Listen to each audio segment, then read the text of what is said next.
And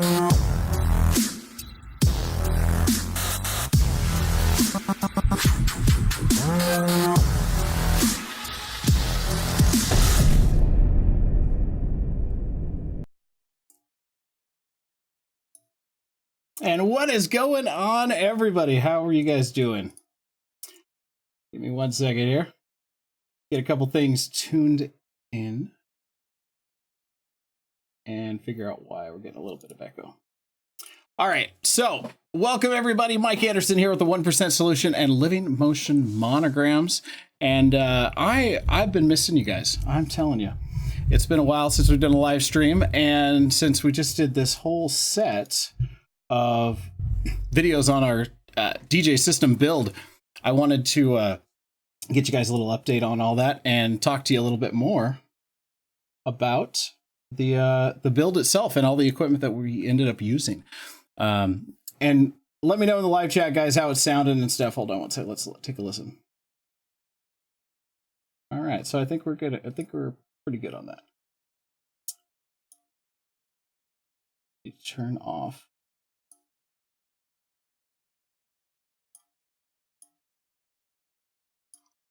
If it's not one thing, it's another. I'm telling you guys. About 30 seconds before we went live, my computer decided to flip screens, the screen sideways. And so I was freaking out and dropping everything around here in order to try and get that all worked out there. So again, I appreciate you guys being here today.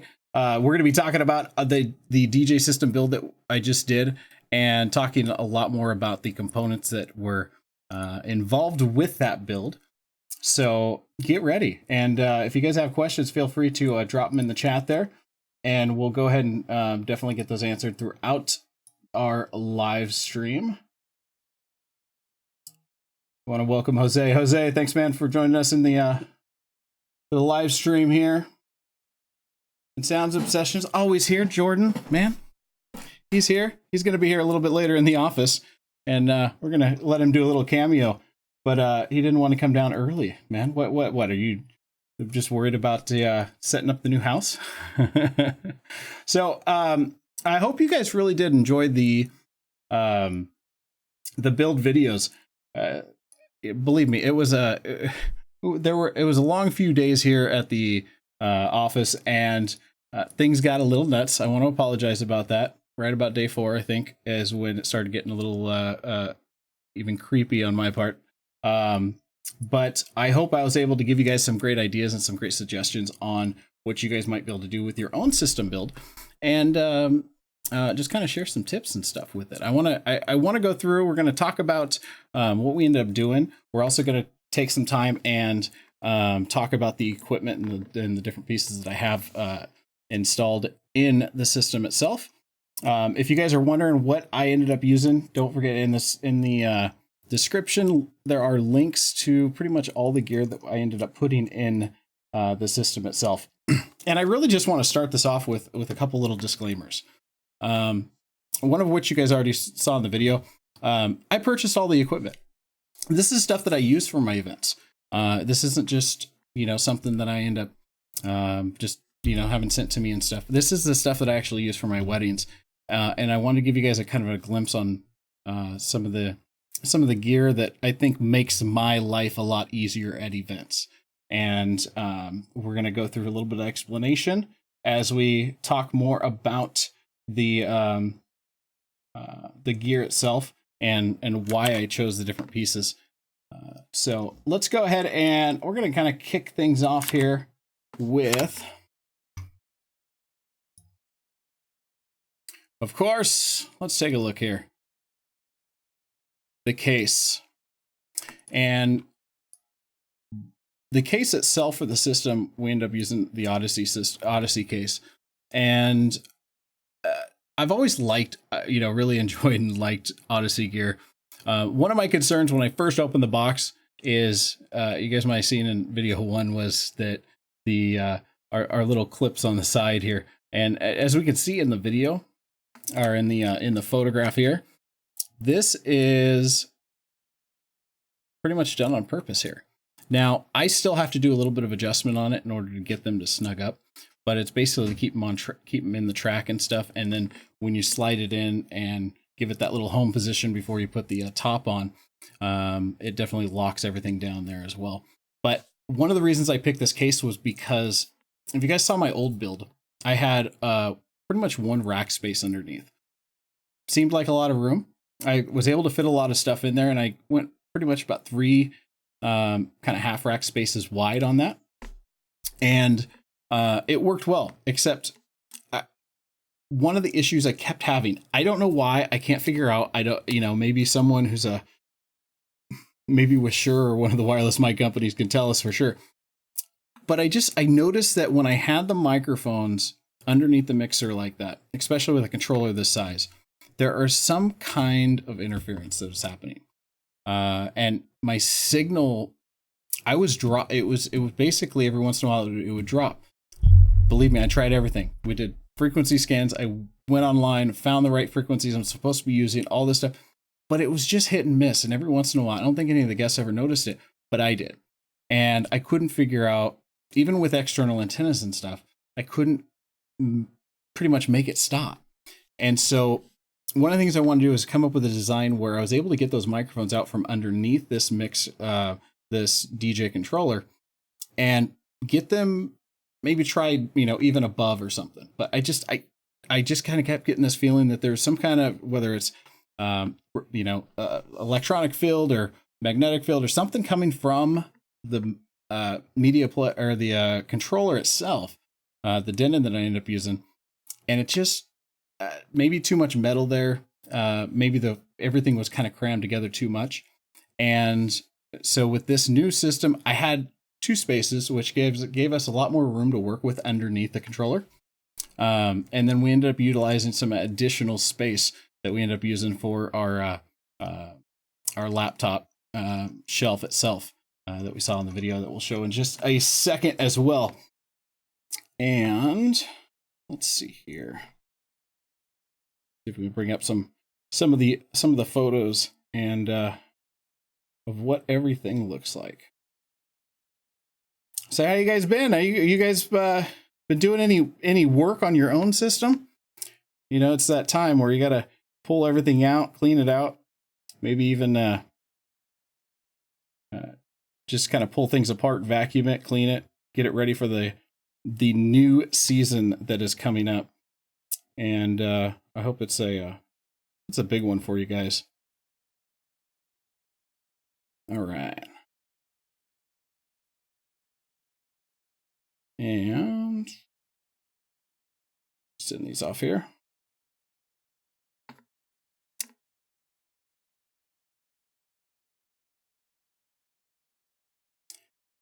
Now, the other disclaimer I want to talk to you guys about was that in no way am I saying this is the only way you should build your system. You'll probably see a lot of things in the video that's wrong. I am no expert. I'm one of you guys. All right. I learn from doing it. And I don't think there's a right or wrong way to do this. I fully agree. I fully feel that, that there are some tips and tricks that we can learn along the ways, but if there's one piece that you want to take from it, or if there's multiple, that's great. But in no way am I saying you got to use this gear. You got to use, you got to put it together the way I did, because there on a few things, believe me, like I said, I MacGyvered a few things just to have some fun with it and to see how crazy we could get with that. And here we go. Turn that off. And so if there's anything in particular, a part of the build that you had wanted to know more about, definitely chime in on the chat, and I will answer those questions as we, continue through the live stream here. Howie, I appreciate it. Thanks for joining us today.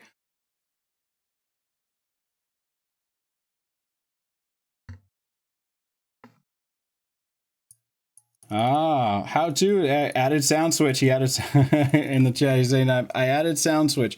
Sound switch is one of those things I mentioned in there that I want to go ahead and get started on as far as during this the slower season. And and start playing around with it and seeing what I can do with it, because I love the fact that I can, create really custom light shows with very little effort, or really amazing light shows, for each song, with the with maybe a lot more effort on that part. But I've played with it a little bit. And I've just been so impressed. They finally announced that, hey, it's available for virtual DJ, and that's, I'm a virtual DJ guy. That's what I end up using. Again, how many of you guys remember PC DJ? Isn't that what we kind of all started off with? Yeah. And then I went from PC DJ into BPM Studio, which I don't know whatever happened to that, but it was one of the first ones that had a really nice controller to it. But it was also really expensive. But it was built like, built like crazy. It was just an awesome program, awesome controller, but pretty much limited to just MP3s and music files. And then we started getting into, virtual DJ jumped on the scene, and I was just incredibly impressed at the versatility of it, especially for doing weddings and all the different capabilities of the program, and how well it worked without hesitation and stuff. And they just keep improving it. So it's yeah. Jose remembers PC DJ Red. Yeah, man, it was rock solid. I had the Chrome. How many of you guys remember the Chrome controller that they actually sent out for very limited time? Actually, I think I still have it at home. I might have to put it in the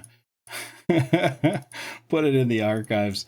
Man, it was an awesome controller, but there were some use the old data cable, and so you had to mess around with settings in order to get it to function right. And but it was a rock. It kept going no matter what, and it never died on me. So I loved it to death. So we had our case here. Let's see, what did I just change about that? It's not working now. Okay, where is, here we are. And as I said in the video, I got an idea for this build, and I called up NLFX, and somehow they got it to me in like 2 or 3 days. It was insane. So much appreciation, much love to them for getting that stuff out so quick on that and letting me start the build. Because we're all faced with time crunches when it comes to pulling our gear apart and not having it 100% ready and not having it all tested out once it's put back together. So we've got our controller. We're gonna go, or we got our case. Let's go ahead and move on here. We've got our next little bit. Let's go ahead and talk about the Denon.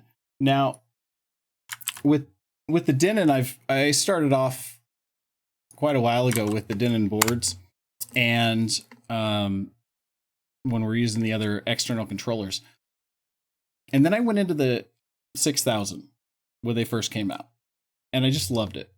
I love the fact that it was a standalone mixer. So if something happened, I still had a mixer.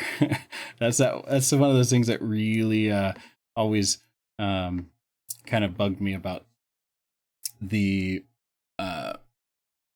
controllers that were just like USB powered. And a lot of them work, phenomenally. They're great controllers, but I always want to have something that is a standalone controller, because I am going to be plugging in other inputs into this. And then after a while, I started to kind of miss the kind of that not the vinyl touch, but the kind of the mixing aspect of having larger platters. And so I started to kind of toy back and forth and play, going down to the store, playing with the Denon 8000 when it came out, and then it really kind of came between like the DJI SZ and the Denon 8000. And for some, they are, diehard fans of like the DJI SZ, and those for me, I think what really the determining factor was that I love the fact that with the Denon I could actually play music off a USB stick, so I can have a backup library. everything goes south, then I could always, play music off of that. Just as easy, I could have done it just as easy by just, I have backup laptops and stuff. And with any other mixer, you could just plug in a, computer to it and play it off Windows Media Player, whatever it takes to keep the event going. So there's a lot of different ways of doing backup. Don't kind of zero in on one feature. And when I first got it, the screens didn't work. After a while, they kind of cracked the code on that, and so now the screens on the 8000 actually work with the. Bring it up here with Virtual DJ, and there, I think since they came out with the controller, Virtual DJ 8, you have to use Virtual DJ 8 in order to use the 8000, unless they've come up with some other patch for that. But it's, I think there was one time where I had the board itself or the kind of freeze up on me, and it had more to do with an update. I think there wasn't an update installed that I didn't accept, and kind of played a little bit of havoc with it. And it, took about 20 seconds to restart the board, and everything was back up normal. Never had a problem since. So I know there was kind of, with almost any piece of gear, as DJs, we kind of zero in on what's causing, an issue. If we keep hearing it from other DJs, like, hey, I'm having, it could be like, video stutter. It could be sound quality getting scratchy or something as the night goes on. And we just kind of listen to each other and try and figure out, okay, is it the computer? Maybe it's this type of computer. Is it not enough RAM? Is it what could be kind of wreaking havoc on our events? And that's why I think it's important to kind of share that information, be a part of those groups. I know that, Denon and Evie and all these companies, they have groups on Facebook, and it helps out tremendously to share your experiences, good or bad, just to start kind of zeroing in on it and figuring out why these things end up popping up and happening. So Howie says, he's got his my DMX 3.0 and my Pro X Case 2 laptops on the shelf. So see, that's a rockstar setup, man. 2 laptops. Now, do you use the second one as just backup, or do you actually run any other programs off of it? In the video, I showed you guys 2 different ways of setting up the system itself. One was with 2 laptops, and then one was what I probably do more than half the time, which is, my laptop on one side, and on the right side, I end up having a screen here. Hold on one second. As this comes off. And what's helpful about it is that I have the additional real estate. So if I'm doing motion monograms, if I'm doing video or something, I usually set up both laptops. If I'm not, then a lot of times I'll have the external monitor set up so that I have the additional real estate. I'll usually bring over my we'll bring up the photos here.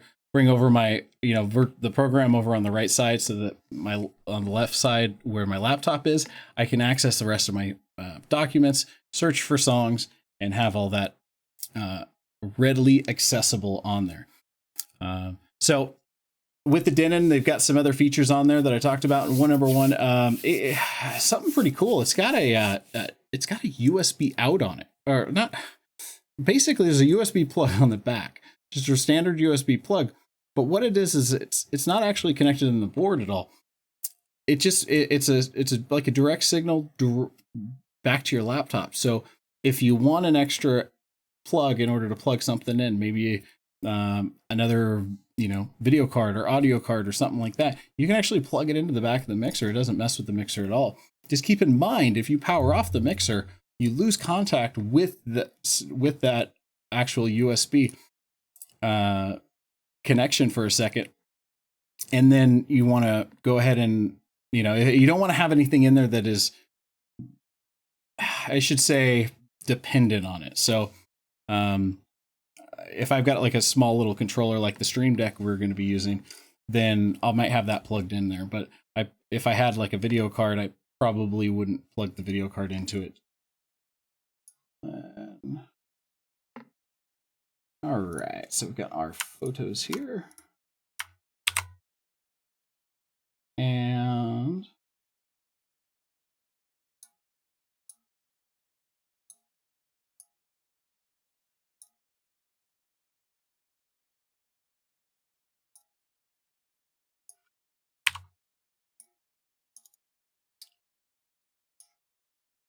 sorry about this. This is something I want to do ahead of time. Ran into a couple little issues.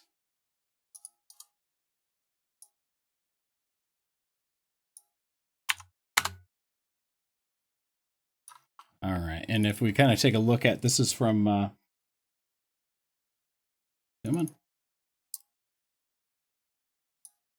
the New Year's Eve events, the way it's all set up. So this is set up with the actual laptops, both of them on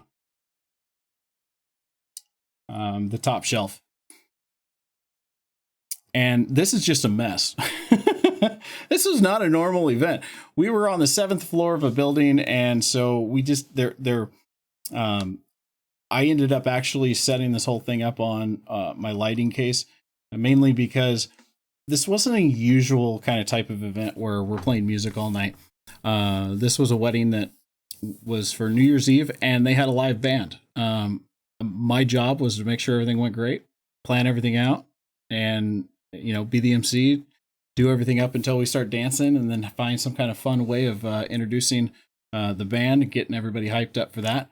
They played, took a 20-minute break while I played, and then once we did that 20 minutes, the band went back on for the rest of the night, and we just kind of continued the night. But say it was a really, really easy night for me when it came to concentrate or playing music all night and stuff, because really most of the playlist throughout the evening was done by the band. So we've got basically things set up here. We've got our front plugins, and where is the rest of our photos? Are over here. And then how to sessions says, have you seen the new Pioneer DJJ 1000? Yeah, that's been the talk. New board coming out by Pioneer. And the last thing I saw was someone who was experienced. I don't think they were quite experienced with Pioneer stuff. Otherwise, I think they might have known the answer a little bit more. But his question was, is this something that is this the new board something that is an improvement? Is it up? Is it as far as scale wise like better than the old stuff? Is it just kind of a less expensive version of some of the old stuff? And what's your guys' take on it? I mean, have you guys seen the specs on it and everything? And does it appear to be like an improvement on some of the pretty amazing things that they've put together with the other boards? Let's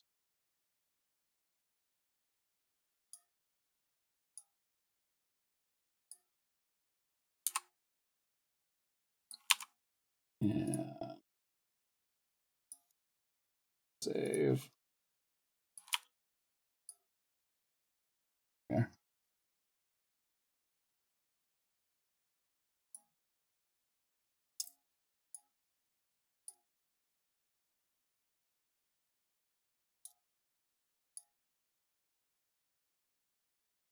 Oh, there we are. Okay. I'm getting confused because it's saving, but it's not trying to figure out where the heck it was saving to. They were disappearing into the abyss. Pictures. Apparently here we are. Let's pop this one up. So yeah, we can see the lighting case down here. So we got a nice facade around the front of this. And typically, off to the right side, we got another recorder, which is the videographer's, which, was nice because we had the front connections. We just plugged in the XLRs, ran to his recorder there. And then underneath here, if we zoom in, we can see our two wireless mic receivers. And we also have our wireless transmitter for our inner monitors and stuff. And if I'm not using it, I typically just shut the power off because, again, I don't want to introduce any more radio waves into a room if I don't need to. So with the build, we've got our power conditioner. We've got, this is the Monster, is the 2500 rack mount version. And one of the things I noticed during this build, I've had this thing for, I don't know, probably 3 years or so. But this particular power conditioner just isn't available anymore. And it's like they've kind of stopped doing these. I don't know if the company got sold or bought out and stuff, but it's been a great power conditioner. Furman does some really great stuff. They've got, one thing I liked about this one was that it actually had some digital filters built into it. And with power conditioners is one of those big things. You get what you pay for. Definitely. People have opened these things up and it's just a glorified, whether it's just a glorified power strip or if it actually has some stuff, in it that's going to clean the power up, that's going to keep it sounding great or keep the noise out of your speakers. And with this one, it's got some filters for analog and for digital. And so if you typically, like if you end up getting any noise in the system from, say, one of the issues I remember us having a while ago was with laptops and the power supplies basically for laptops, or we even had it for computer screens that used like one of those wall warts types power supplies. It would just introduce some noise into our sound cards that just we couldn't get rid of. And it's gotten better over the years, and we typically don't have those kind of noises anymore. But if we've got other stuff plugged in, we don't know what's grounded, we don't know what's not. And this, having just a ground switch built into it and stuff really helps out. Same thing with the DBX unit this is the Drive Rack PA2. We talked a little bit about this. I'm still a little disappointed they haven't updated the app. So if you do have an updated iOS device, the app doesn't work. They just haven't updated the app in like 2 years. So Apple said, sorry, nix. We're nixing that idea. Now, they do have, I believe, a PC app that you can use to do it, but I just liked the convenience of being able to start and trigger the testing and stuff just from my phone and being able to control those things from anywhere in the room. So to me, that was a big perk. It still works great. It still does what I need it to do. And it gives me multiple outputs that I can control. One of the things with the Drive Rack is that, I'm running Evolve 50s with my system. And if I want to, add a little bit more thump into a larger room or something, I toss an 18-inch sub somewhere in the room and, use the low end out on this board and be able to tune it into what I want. Now, if in the same exact kind of setup, like as our New Year's event, my mid channels I've got routed to the front of my board here. So that's where we see these XLRs in the front. This has power, XLRs, and my lighting or my DMX out on here.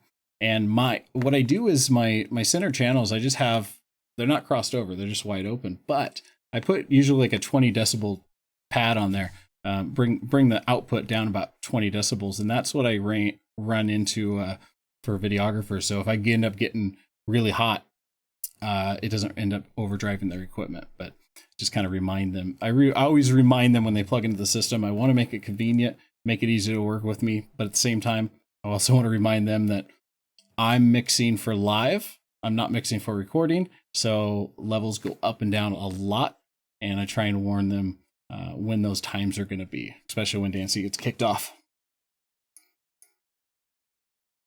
Yeah, Howie's got a Drive Rack as well. Jose, Drive Rack. Yeah, man, it's just, it's one of those things where, do you need it? You can get by without it.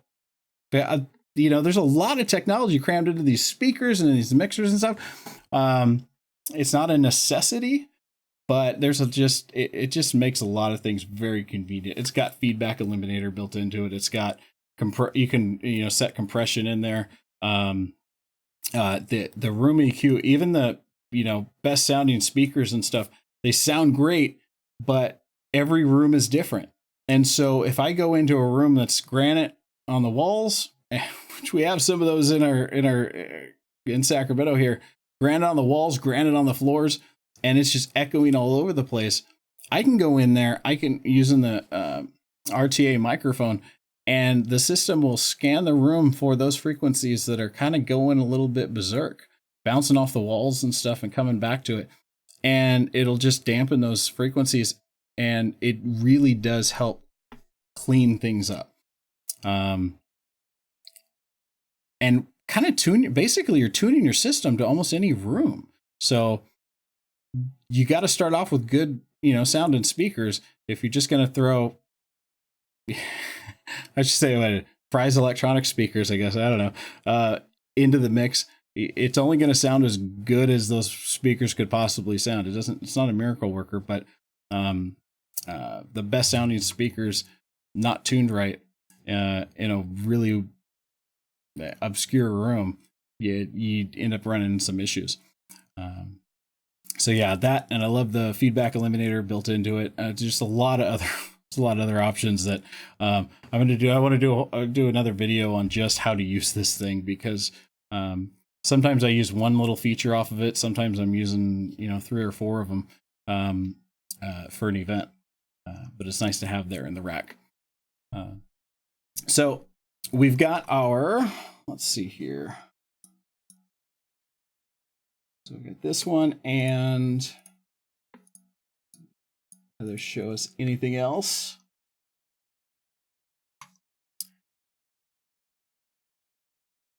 We also made those panels. Just another idea. I don't think I come up with any new ideas. I'm sure that I steal a lot more ideas than I know of. Let's talk about the microphone system. The Shure QLX D4. I bought 2 of these receivers off of Ben after talking with him a long time. The guy's a genius when it comes to microphone frequencies and stuff. I mean, that's what part of his job is to manage frequencies at like football games and stuff. And so his opinion meant a lot to me, and he took into account where I live, what the best frequency range is going to be, so that we can get that all taken care of and set up. And the systems that I had in both of my ceremony and reception system, all the same frequency range. They were Shure ULX actually they were ULXS, but it was the M1 frequency. M1 frequency was one of those that they discontinued. They stopped producing them, and it just fell into that 600 megahertz bandwidth where it's a possibility they're going to be sold off that frequency range. So they just didn't support them anymore. Now, my microphones right now, I still use them for my ceremony system. It's still legal to use them. We're probably not going to have much issues for quite a while, but there's going to be a point, and it's within the next 2 years, where we're going to have to end up, not using certain microphones based on the fact that frequencies are getting sold. And so I told him, I said, I'm going to start with 2. For my main system. And then I'm going to kind of expand on that. What is something that's obviously new? It's not on the last part of its leg. And he introduced me to this system. And it's, like I said, I had some issues with dropouts and stuff, but I've done 3 events since the system has been built, and not a single dropout on any of them. Like I said, it could have been maybe power cords in there somewhere, but I think it had a lot more to do with the fact that we had everything so cramped and so packed down. You got to be careful on what you're sandwiching together, because there's definitely going to be some magnetic fields and frequent, as far as kind of issues with having those fields that are created by the other pieces of equipment sitting directly on top, and just a big metal plate sitting there on top of it too. I had my antennas mounted, routed out and mounted up, so that I didn't have them in the box. But I was still having some issues. And so far, fingers crossed, everything's been great. Thing I love about this system is, you hit 2 buttons, it does a scan. finds an open channel, and then basically you turn on your transmitter, handheld mic, whatever you want to use, and just hit sync, and it syncs to the mic. There's no buttons or anything else you have to push. Leave that mic on, go to your second one, hit the 2 buttons, it does a scan. Taking into account the microphone, you got to be careful. You got to make sure that obviously the one you just did, make sure that's still turned on, because it's going to take that into consideration as well. And you want that transmitting signal as well. So it takes, again, setup is a lot faster. I always do a frequency scan just to make sure. I've gone to some pretty interesting places where, for some reason I'm like, okay, pick a channel. And it kept going. And I noticed that a lot more with the with that M1 frequency range and the old stuff is the field is getting narrow, more and more narrow. And I noticed the system itself kind of cycling through more and more of the frequencies before it finds one that it's happy with. So it has that, but the other thing is that it has a low and high output on it. So if I'm going to be transmitting a greater distance, I can kick it up a notch and have I don't know the exact specs, but like, the output on high. And so it'll give me just a little bit more oomph to get to the receiver. If I'm in a smaller room, I know I'm not going to need it. You don't need the power. Just turn it to low so that you're not getting as much reflection. Some people think more is always better. Not necessarily the case. If you're in a small area and you don't need it, what you don't want to do is really send a powerful signal out, bounce it off the walls so that it comes back and it just starts to mess with it. And you can have that issue as well when that mic's really, really close to you. So we've got, let's see. And then with that system, I just right off the bat, I ordered the handheld mics and the lapel mics because there are some, probably 5-6 times a year, I'm using my reception system for the ceremony as well. And now all I do is just pull out the body packs instead of the handhelds, do the ceremony. If I need to add in an extra mic, I could still do that. Or I could, just hide my ceremony system underneath this system and use it for the ceremony. That has 4, wireless receivers in it. In fact, we just had to do this last Saturday when they had a band who was playing.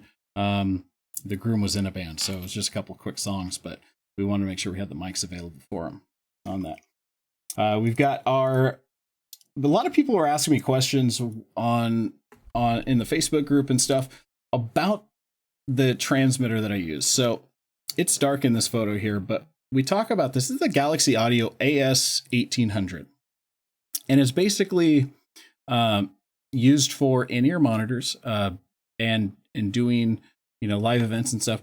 A lot of times for band members and everything. Same thing. These are the in-ear monitors that are used, and these are the Shures. I think they're the 315s. Yeah, these are the 315s. Really great sounding. Not their highest quality, but pretty much right there in the middle. They're not cheap, but they've lasted forever so far. And at least my wear and tear over the past 3 years. And they also block out a lot of noise, which I love at events. But one of the reasons I want to go to in-ear monitors is because I can do edits on songs, on mixes, on stuff like that, even during certain events of the night where I don't want people to know I'm doing that. And I also want to block out noise, most of the time. Usually people saying, what song would be best? You know what song would be best to play next? Huh? Do you? Actually, I do. But thanks for stopping by. So it's nice to be able to, oh, hold on 1 second. And kind of let them wait for a second. Now, with this mixer board, the Denon 8000, it's got actually 2, if you notice down here, we've got our standard 1/4-inch jack, but we also have our 1/8-inch jack right next to it. And so this is really nice because if I'm, for events, if I'm using a DJ playing music, I can actually hear in my monitors what song is queuing up, and I can also hear the live mix. And so if I'm wondering how the transition stuff's going, or if there's actually music being played. If I'm working alone for an event, then the range on it's pretty insane. I mean, it's got also a 30 milliwatt switch on the back, which will bump up the transmitting power. And it's a true stereo system. So a lot of systems, you get a lot of bleed over between left and right, and you might be able to go left and right in, but to a certain extent, they're kind of combined. And with this one, it's a true left and right separate signals for both. So on the mixer board itself, what I have is my main mix is sent out, and I can control from like my booth level on the mixer. And then I take, little 1/8 inch, run it into the back of the mixer there, and, plug an XLR into it. So anytime I hit Q, now, say the right side is my Q, left side is my main mix. And on the body pack itself, and really this is going to be the big thing that you want to also look for. The body pack itself has a left and right pan on it.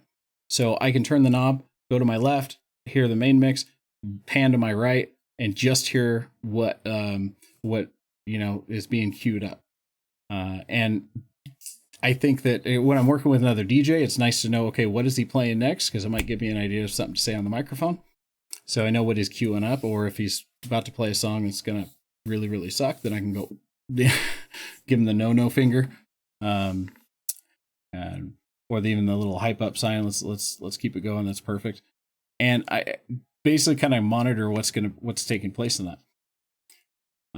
And if I'm working alone and I'm out and about and around the property and stuff, if I'm, outside the ballroom itself talking with someone, I can always reach back, turn that dial just a little bit and be able to hear the main mix and know what's coming out of the speakers and what it's sounding like. So,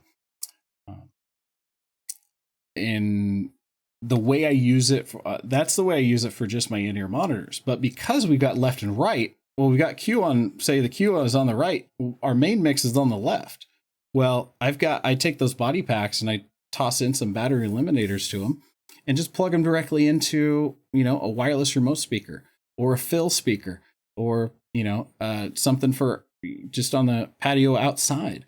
I just pan it all the way to the left so that it's getting just the main audio output. And now I've got a really quick, instant wireless speaker system without having to set up additional stuff. So yeah, split Q. It's a split Q. That's a really great point, Howie.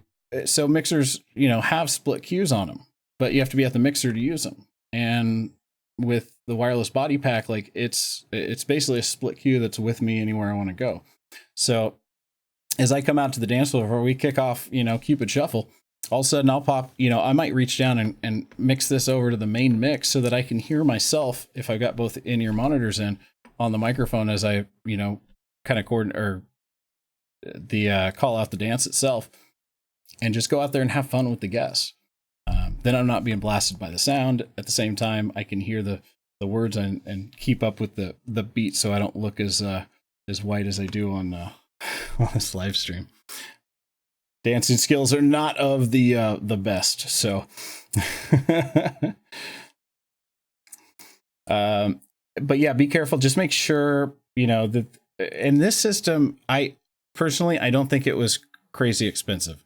I think I bought it's the AS1800, but I bought the system that has a transmitter and 4 receivers.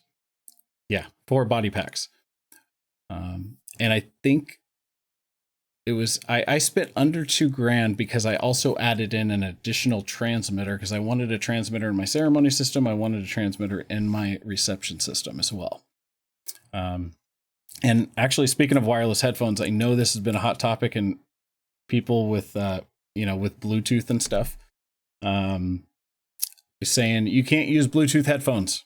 You cannot use Bluetooth headphones to mix. There's just no way. There's too much of a lag. It's impossible, right? I'm going to give you guys a little teaser. So I'm doing a little testing with these because, so these are the Sony Pulse. I don't know what the heck they call them. Basically, they're the Sony gaming headsets for PS4s. But the difference is that these come with a USB dongle. They have Bluetooth in them, but you can't use basically you don't use the Bluetooth for the audio. So the audio itself is actually transmitted from the dongle. So when I've used these for live streams, I've used these for all kinds of stuff, especially for gaming. There is no lag when it comes to using these. So you could, in essence, and this is what I have to all test out and make sure it works for you guys, and so that I can explain how to do it. You could simply just put in the USB transmitter into your laptop and assign your cue to assign the cue on basically on the laptop or in the program in Virtual DJ or whatever program you're using to that as a sound card. Now, the drawback I think I'm going to be faced with that is that I know I'll be able to hear the music in the program, but what I have to figure out is if I switch my mixer to, say, line 1, how I'm going to be able to hear that audio. And that's what I want to find out for you guys. But these headphones with that, as far as with that wireless, it's not really, you're not just connecting with the Bluetooth device. It's instantaneous. So there is no lag on it, and they're rechargeable and stuff. So it might be something we're going to look at and see if it's going to be a great little addition if you want wireless headphones for your system. Because it's always been a kind of a fun topic of people trying different things. Now, speaking of wireless, one of the things we put in here was, in fact, the Apple. Let me get this right. It is the Apple.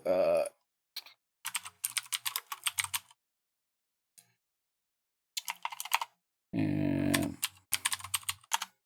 so we got the Apple Airport Express. Now, let's bring this over here. One of the main reasons I wanted to toss this in the system is because, with one of the updates with the iPhones and the iPads, and so they're getting rid of they haven't done it with the iPads, but with the iPhones, they got rid of the headphone jack. And it's kind of an issue because even with, I've got the adapters and stuff, they still don't work. The adapter doesn't work with a standard 1/8" plug. You have to have that plugged into something else, and then it splits the signal so that it actually, it's a mess. Anyway, sometimes it works, sometimes it doesn't with the adapter. But with the Airport Express, if I have to play a song, technically, I mean, I can actually just use any app I want. It could be a soundboard, it could be anything I want. It could be on the iPad. In fact, if I want to use a soundboard for sound effects or anything, I can have that up on my system and just be able to touch a key and have it kick things off. But I could also load up certain songs and stuff in my soundboard. So if I'm out on the dance floor and I want to activate, the Garter song, I can just do it from my phone. It's just going to send the audio wirelessly. It's something that I started to use more and more, especially with my ceremony system build that I did. And I want to, another video I want to do for you guys, because I want to show you one of the tools that I use now, which is it's something to look at, the Mackie DL1604. It's the digital mixer, or 1604 DL. And the only knobs on this thing are at the top, and it's the gain knobs. Basically, you control it with your iPad. And I now, like for ceremonies, my system is on the ground. And, with the Evolve 50s, very low profile setup, or like with the Bose or something, you just barely see it. And if I want the mics up, mic antennas more up in the air, I've got small stands for those as well. Or with the shark fin pedals that I use. And then I sit with the guests. I actually control all the music, and I control all the, sound and mixing just directly from the app. And when you're using the iPad, you've got full control over the entire board. So, and that includes the effects. So if you want compression, if you want it, change EQ, because there's a lot of times I'm changing EQ as the ceremony goes on, and I know that what the bride's going to be, her voice is going to be a little bit different.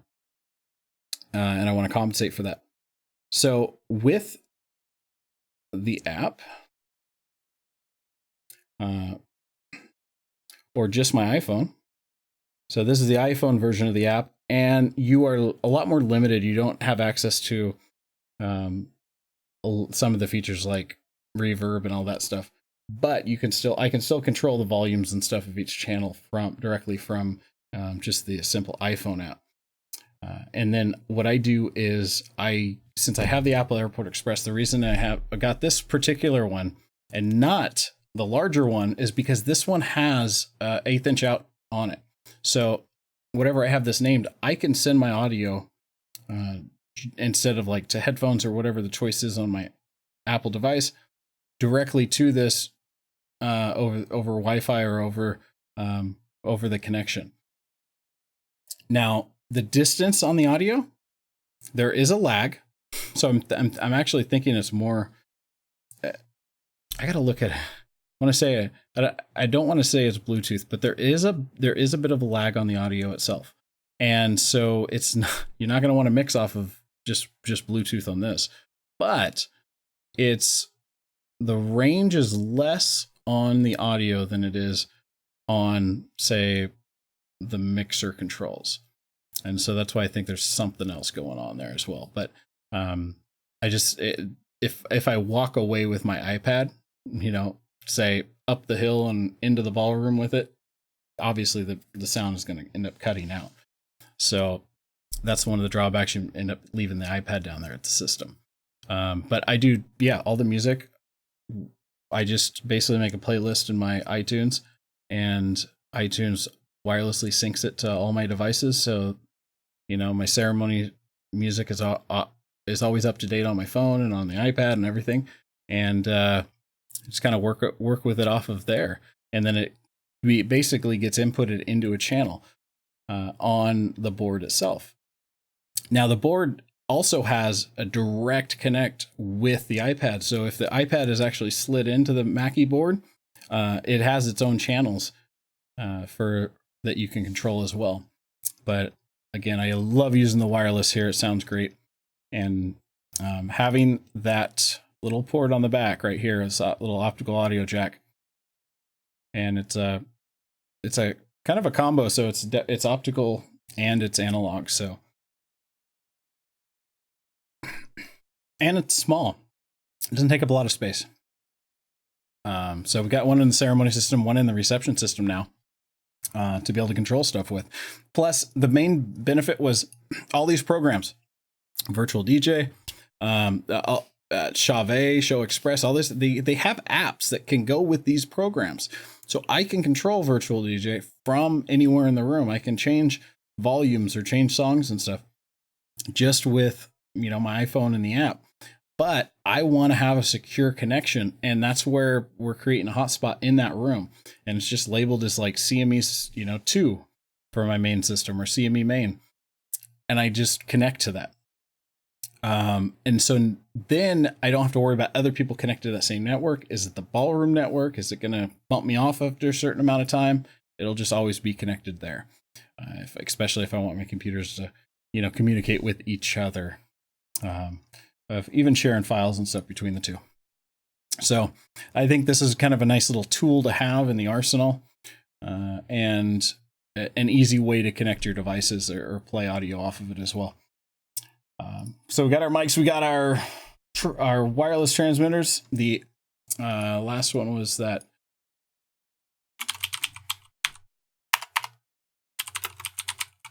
Galaxy Audio AS.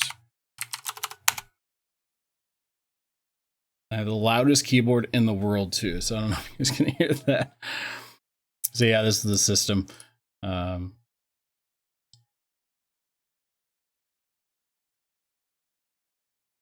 Let's see.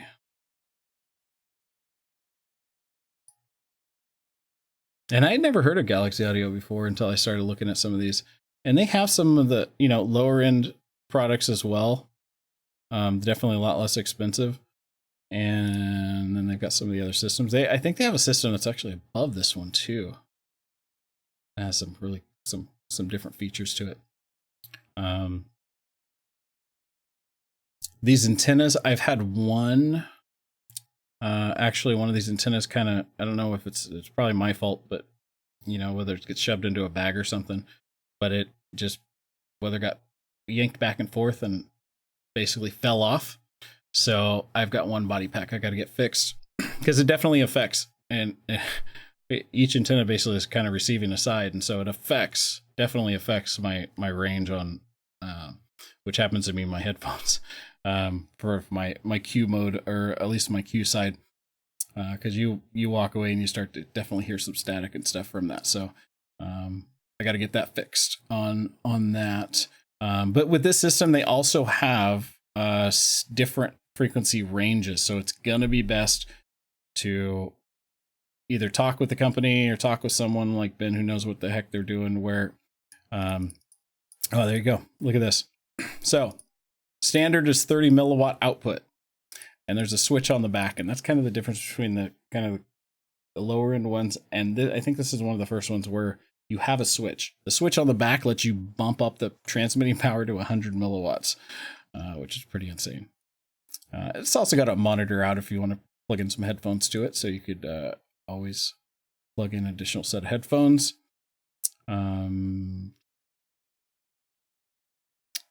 Let's see, earbud. And this system itself came with a bunch of yeah, you can see here, it comes with headphones and stuff. So if you want to use those, but it's only got one antenna to transmit. All they need is one.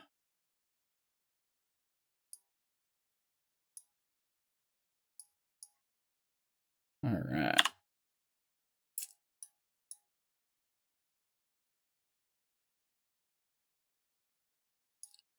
That, make sure we got you guys up. Make sure we got our comments here. Jose says you can still run a wizard on, you can still run the wizard on the drive rack without the app. Absolutely, 100%. And it's just the kind of going back between the two. The way I fixed it was I just had a microphone stand instead of, holding the mic itself. I just put a microphone stand out there, and then I can actually do all the tuning from the system instead of walking back and forth. So drive rack, and they have a full wizard setup, so you can go from start to finish. It asks you what you have, what speakers and stuff, and if you don't have that speaker, it just has a default that it can use as well for setting up the room. Our PC DJ users here. We've got DJ Barrett says he wishes he had a case like that for the Tractor S8. Man, come on, let's build you one. Let's get you one. There's a lot of cases out there. Was it Tractor just came out with? Was it Tractor just came out with? Someone just came out with like a 50-pound. I don't know. It's like it's really, really heavy controller. Thing is just it's heavy. Someone on the chat boards and stuff, they were talking about like you add a case to it, and the thing just the controller in the case itself brings it just over 100 pounds. It's.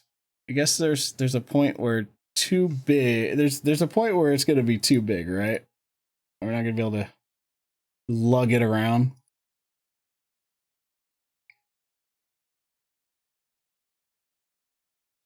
And you guys saw the laptop, so we got. I put an example in the comment section of the video where it's the MSI, the Apache. So this is kind of something similar to what I have. It's definitely better than what I have because mine are actually a couple of years old, and it's the laptops themselves. So technology gets better, prices come down, just processing power and stuff. So I'm really looking forward to some of the new stuff that's out, and just kind of staying away from the new i9 processors for now until they figure out how to use them, because they're just not using them to their potential. So it just kind of feels like a waste of money.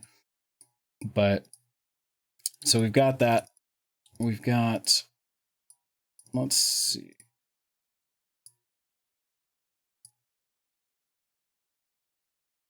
And Howie, that looks nice for a so-called mess. Yeah, but I just little things like that annoy me. I think we're all the same way. I just kind of see you get set up and it's like more and more stuff gets brought out, right?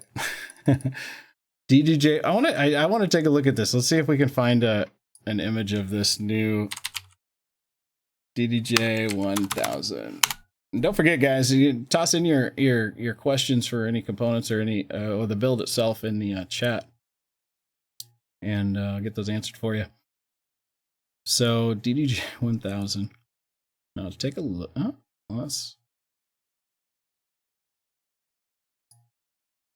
4-channel. Nice.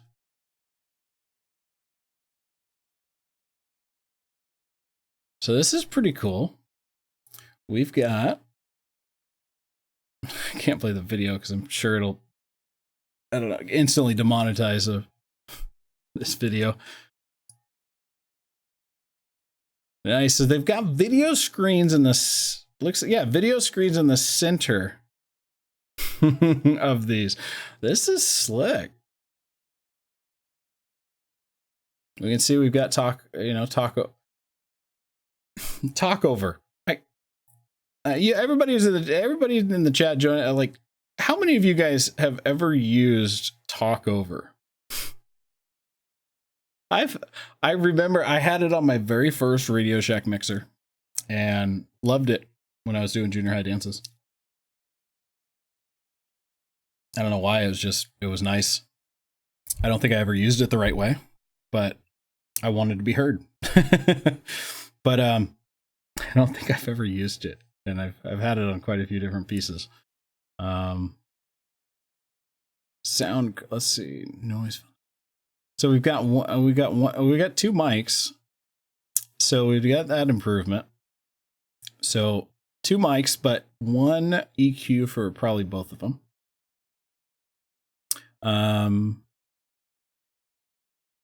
And Pioneer, especially on these, on controllers and stuff, they design their stuff for the jocks. So it's the guys who are doing the mixing and stuff, and so they've been in the lead as far as quality and just the touch and the feel, and they're kind of going more towards that vinyl kind of look and feel here too. But that's pretty slick, having the screen directly in the center. And I wonder if it's touch capacitive. Can we control it with that? So jog display. It's got LCD on jog display screens. So you can customize that with BPM, waveform, playback position, club style layout.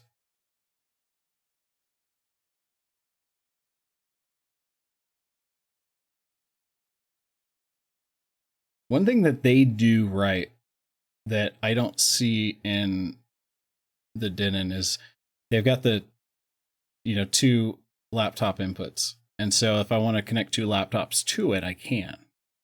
I don't ever swap out DJs, but it's nice to be able to plug both laptops in. Mag fader, brand new effects built in. Not bad.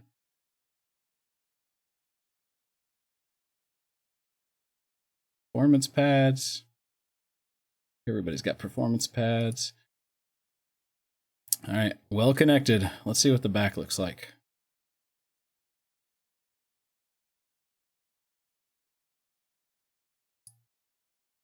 Our images here.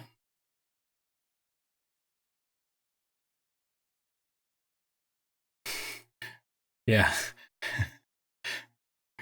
Oh, it went with the way of Denon. Hey. It's starting to look like that. It's starting to look like that Denon, isn't it? Yes, it is. There's our 2 USB inputs. I've asked this question before. I got to ask it again. Oh, God, sorry. I've asked this question before. I got to ask it again. Why? What is the reasoning behind having like 2/4 inch inputs on with the mics. I don't know. Is it like most handheld mic? I don't understand. Is most wired mics have like a 1/4 inch input? Why are we not just doing two XLRs? I had the hardest time when it came to, I had two identical systems plugged in, and my XLR, balanced XLR was hotter, or no, it sounded normal. And then my 1/4 inch on it, this is on the Denon, my 1/4 inch input for the, mic 2 just was crazy hot. I could barely touch it.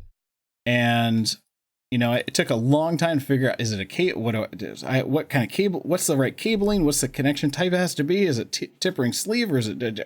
It just drove me nuts. And I decided to I just put a one of those pads on there for. It's almost like it's acting like an unbalanced signal or something. And I tried flipping the switch on the back, but then finally reading, you got to realize that switch on the back is only for the 1/4 inch. So it will control whether it's mic or line level, but it's only with the 1/4 inch. So, but I tried everything. I couldn't get it to balance out. And finally I ended up just making my own cables, having them made or something. So we've got four line inputs. So that's good. We've got our master. So we've got our master 2, and we still have our booth left and right out, which is really nice.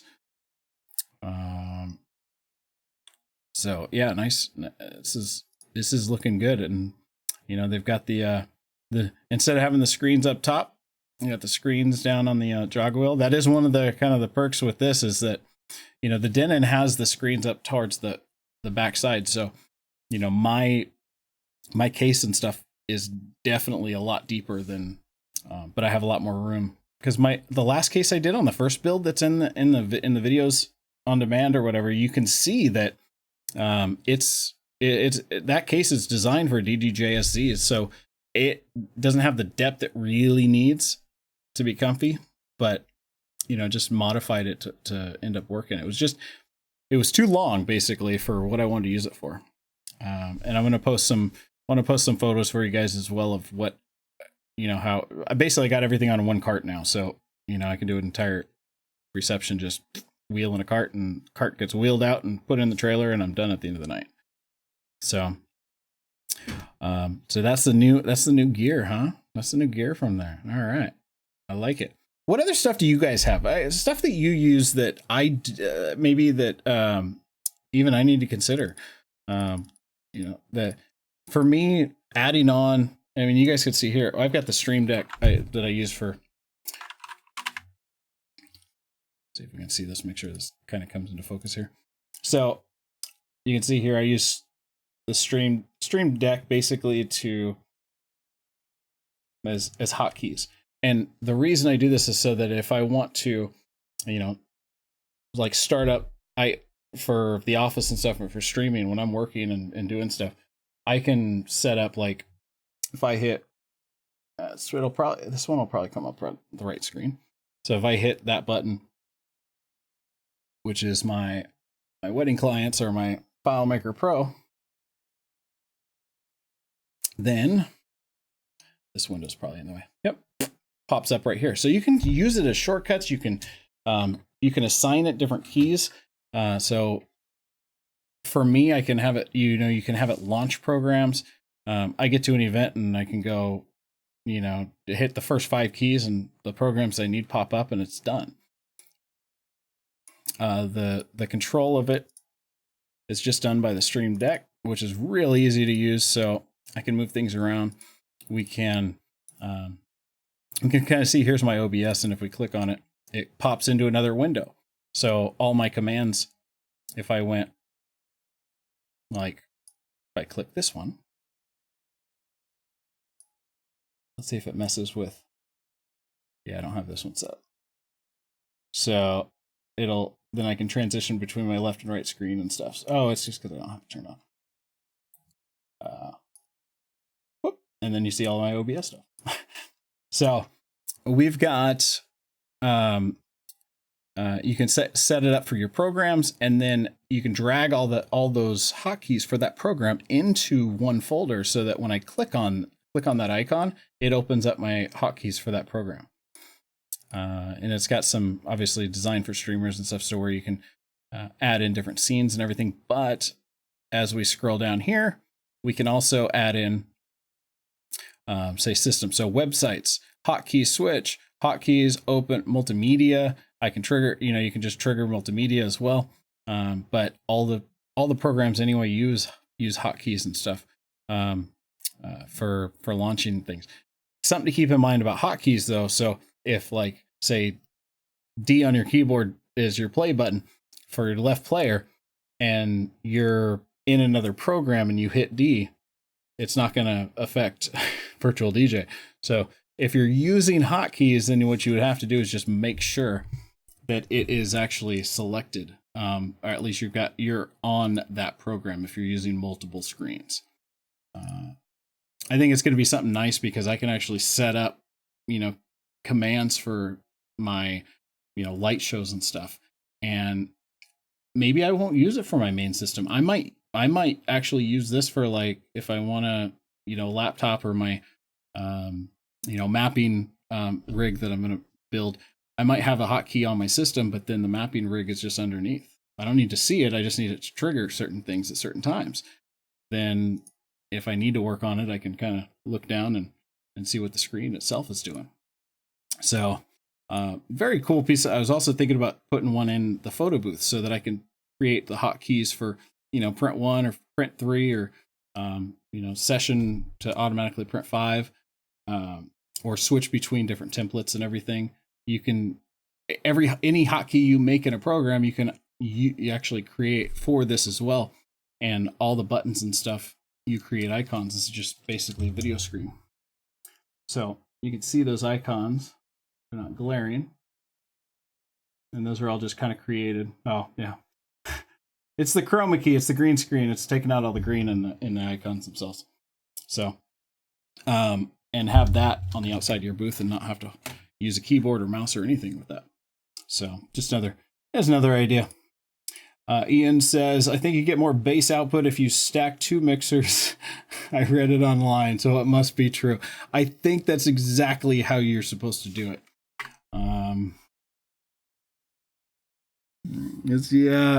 I read that every once in a while. I'm only using one speaker, so we're going to take right and left and go into the back of one speaker. Oh. But it sounds better. Okay. I'm not going to argue. Baba, hey, I use a cable tester to test all my cables at every gig. Hey, awesome. Yeah, great idea. A cable can fry your amp. It can fry electronics. I agree with you, man. And, even if you're not doing it at every gig, it's something that should be done, often, at least every few months. Make sure that, you're not getting not just blowing up equipment from wires crossing, but actually using having the good sound from the mics and stuff, because those shielded cabling gets obviously really finicky when it's not making that solid connection with it. So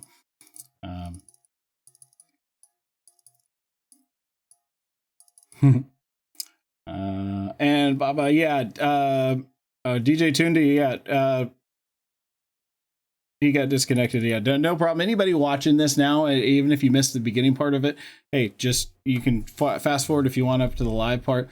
We'll be wrapping things up here pretty soon. So if you do have any other questions, definitely let me know in the chat now. And it'll be available on demand too. You guys can watch it anytime you want or go back and take a look at some of the stuff. So it'll always be available there to you. And if it did help you out, guys, you probably get tired of hearing this on videos and stuff, but you guys have been amazing. You're my rock stars. You guys, when it comes to the subscribers, we just, in a very short amount of time, we just crossed over and hit 500. And I didn't imagine it would be, something like that. You guys are the ones making it possible. And if you're not subscribed already, it helps out a lot. Just you hit that subscribe button if you want to get notifications of what's coming up and live streams and videos that get released. Hit that bell icon next to it. But thank you guys so much. Seriously.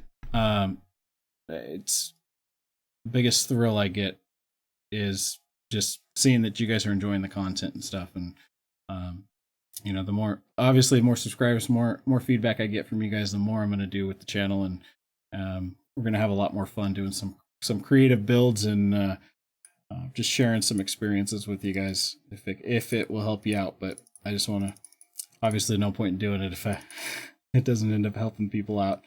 But I definitely hope it's helped you guys out and that you get some creative or unique ideas, things you might want to take for your own on there.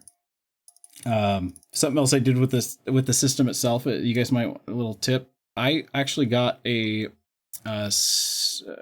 you look up like Amazon or anything like that, I bought a snare case, and Gator makes, it's a soft padded snare case, for a snare drum.